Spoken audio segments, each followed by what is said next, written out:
Picture this. It is the morning of April 8th, 2026. Markets are exploding upward. Oil prices are collapsing. World leaders are posting messages of relief. And President Trump is calling it a big day for world peace. A ceasefire between the United States and Iran has been announced. After 40 days of war, after missile strikes across the Persian Gulf, after the greatest oil supply shock in recorded history, the guns have finally gone quiet. Or have they? Because within hours of that announcement, something remarkable happened. Something that changes everything about how we understand this so-called ceasefire. Beirut was burning. Iranian drones were hitting Gulf oil infrastructure. The Strait of Hormuz remained effectively closed. And Iran's own parliament was publicly declaring that the United States had already violated the agreement, before the ink was even dry. This ceasefire is not what it appears to be. And today, we are going to break down exactly why. We will walk you through every crack in this deal, every dangerous contradiction, every open question that mainstream media is glossing over. Because what happens in the next 2 weeks could determine whether your gas prices go back to normal, or whether this war reignites into something far worse than what we have already seen. If you are new here, hit that subscribe button right now and turn on notifications. This channel covers the stories that matter with the depth they deserve. And share this video, because the people in your life need to understand what is actually happening. Let's start at the beginning. On the evening of April 7th, 2026, less than 2 hours before his self-imposed deadline, President Trump announced on Truth Social that he had agreed to suspend the bombing and attack of Iran for a period of 2 weeks. The condition was stark and non-negotiable in his framing. Iran had to agree to the complete, immediate, and safe opening of the Strait of Hormuz. Just days before, Trump had issued a warning so extreme it stopped global markets cold, warning that a whole civilization would die tonight if Iran did not make a deal. That is not diplomatic language. That is a threat of civilizational annihilation. And yet, hours later, we had a ceasefire. Brokered not by the United Nations, not by the European Union, not by any of the usual actors, but by Pakistan. Pakistani Prime Minister Shehbaz Sharif posted on X that both countries had displayed remarkable wisdom. He invited their delegations to Islamabad for April 10th to continue negotiations. Markets responded instantly. U.S. crude prices plunged 16.4% on April 8th. The Dow Jones had its best single day in over a year. Asian and European markets surged. The relief was global. The optimism was electric. But here is where it gets interesting. Because even as the celebration was happening, the facts on the ground were telling a completely different story. Let's talk about Lebanon. And this is the first and most explosive contradiction at the heart of this deal. Pakistan's Prime Minister, acting as the chief mediator, announced the ceasefire in explicit terms. He posted on X that the United States and Iran had agreed to an immediate ceasefire everywhere, including Lebanon and elsewhere, effective immediately. His words. The mediator's official position. Iran's foreign minister, Abbas Araghchi, echoed this, saying the ceasefire extended to Lebanon and calling on the United States to enforce it. Then, Israel launched what its own officials described as its largest coordinated wave of strikes on Lebanon since the war began. 100 Hezbollah targets destroyed in just 10 minutes. In Beirut, during morning rush hour. According to Lebanon's health ministry, at least 303 people were killed and over 1,100 wounded in a single day of strikes on April 8th. And the United States? The Trump administration said Lebanon was never part of the deal. Vice President J.D. Vance, while traveling in Hungary, told reporters that the ceasefire between the U.S. and Iran did not include operations against Hezbollah. Netanyahu's office doubled down, asserting that the agreement did not bind Israel in Lebanon. So we have two completely different versions of the same ceasefire agreement, from the very first hours. Iran's parliamentary speaker, Mohammad Bagher Ghalibaf, was direct. He listed 3 specific violations of Iran's 10-point ceasefire proposal: continued Israeli attacks on Lebanon, the entry of an unidentified drone into Iranian airspace, and the denial of Iran's right to enrich uranium. He posted on social media, arguing that in such a situation, a bilateral ceasefire or negotiations is unreasonable. Iran's IRGC, the Islamic Revolutionary Guard Corps, announced that shipping through the Strait of Hormuz had been halted again in response to the Lebanon strikes. We will come back to Hormuz in detail in a moment, because what is happening there is perhaps the most critical piece of this entire puzzle. But first, let's understand the scale of what was already lost before this ceasefire was even called. The war began on February 28, 2026, with the killing of Iran's supreme leader, Ayatollah Ali Khamenei. Since that day, the conflict spread with terrifying speed across the region. At the time of the ceasefire announcement, the confirmed death toll included over 3,400 Iranians, according to the US-based rights group Harana, with more than 1,600 of those being civilians. In Lebanon, at least 1,497 people had been killed before April 8th alone. 13 U.S. service members were confirmed dead. Tens of thousands more had been wounded across multiple countries. That is the human cost. Staggering. And largely absent from the euphoric headlines that greeted the ceasefire announcement. Now let's talk about the Strait of Hormuz. Because this is not just a regional shipping lane. This is the jugular vein of the global economy. Before the war, approximately 1/5 of the world's entire daily oil and gas supply passed through this narrow, 21 nautical mile corridor between Iran and Oman. 20%. Every day. That means 12 to 15 million barrels of crude oil were flowing through those waters before Iran effectively shut the door. According to CNN's reporting, analysts have described the closure as the biggest oil supply shock in recorded history. Not since the 1973 oil embargo, not during the Gulf War, not at any even after the ceasefire was announced. Even after Trump declared the strait would be reopened completely and immediately, maritime intelligence firm Lloyd's List reported that only 3 ships transited the waterway in the first 24 hours after the announcement. 3 ships. In a waterway that normally sees dozens per day. Data analysis firm Kepler confirmed that only 5 vessels passed through on April 8th. South Korea alone had 26 vessels, including oil tankers, stuck and unable to transit, according to CNN's reporting. Iran's position on Hormuz has become its own sub-crisis. Iranian state media and the country's Ports and Maritime Organization announced that vessels wishing to pass through the strait would need to coordinate with Iran's armed forces. Ships were directed to use alternative routing to avoid what Iran described as technical limitations, language that shipping experts interpreted as a reference to possible naval mines in the primary traffic zone. Here's the part that changes everything. Iran, according to a report by the Financial Times, was planning to charge ships tolls to transit the strait, potentially over $1 million per vessel. Trump, furious, posted a warning on Truth Social. There are reports that Iran is charging fees to tankers going through the Hormuz Strait.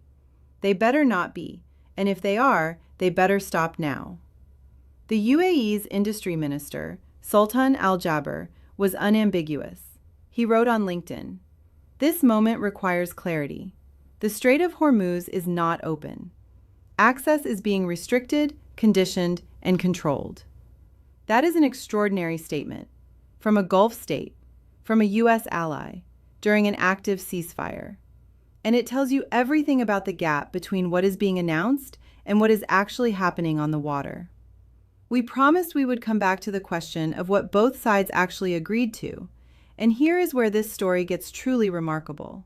The framework being negotiated is built around 2 competing documents. The United States presented a 15-point proposal delivered through Pakistan on March 25th. Iran rejected it. Tehran then submitted its own 10-point plan, which President Trump called a workable basis on which to negotiate. But the two plans are not merely different in tone, they are different in fundamental philosophy. Iran's 10-point proposal, as outlined by Iranian state media and confirmed in translated excerpts reported by NBC News, includes demands for continued Iranian control over the Strait of Hormuz, the complete withdrawal of all U.S. combat forces from bases in the region, lifting of all U.S. sanctions on Iran, financial reparations for war damage, the ending of hostilities against all components of what Iran calls the resistance axis, which explicitly includes Hezbollah, and Iran's continued right to enrich uranium. The U.S. position is the direct opposite on nearly every point. Washington insists the strait must be open without limitation, including no tolls. U.S. combat forces will not be withdrawn from the region. Iran cannot develop a nuclear weapon, and Hezbollah is not covered by any ceasefire between Washington and Tehran. As NBC News analysts noted in their reporting, the two proposals appear almost impossible to reconcile. And yet, the Islamabad talks are happening today, right now.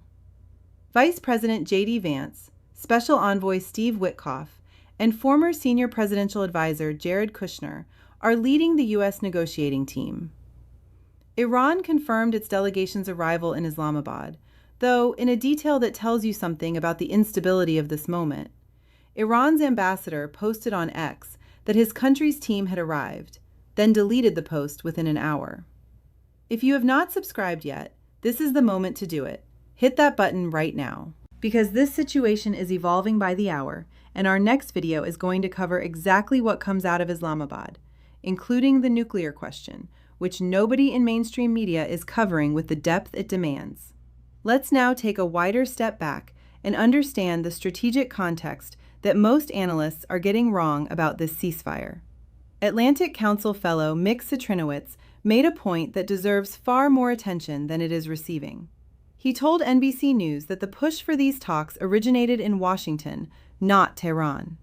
In practice, he said, it was the Trump administration that shaped, if not dictated, the proposal conveyed via Pakistan for the 2-week ceasefire.